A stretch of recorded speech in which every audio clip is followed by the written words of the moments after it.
মা, দিগন্তে তাকিয়ে দেখো, রক্তিম মেঘে সর্বনাশের আভাস। ওই সর্বনাশের আগুন পেরিয়ে আমার দুয়ারে এসে দাঁড়ায়নি কোনো আনন্দ। অঞ্জলি পেতে কেউ বলেনি জল দাও। সারা জীবন আমাকেই তীব্র পিপাসায় চিৎকার করতে হয়েছে, জল দাও, জল দাও।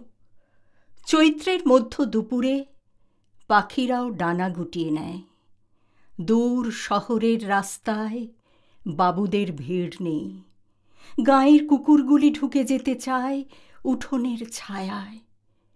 আমাকে এখন যেতে হবে দূর নদীর চড়ায়।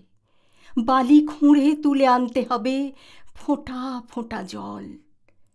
তারপর ফিরে আসবো খরায় ফাটা মাঠ, শুকনো পুকুর আর টলটলে জলে ভরা নতুন ইদারার পাশ দিয়ে।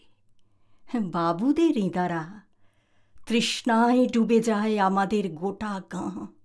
কুকুর আর মানুষের জীব ঝুলে পড়ে, আর বাবুদের ইদারায় বাবুদের ছেলেদের স্নান।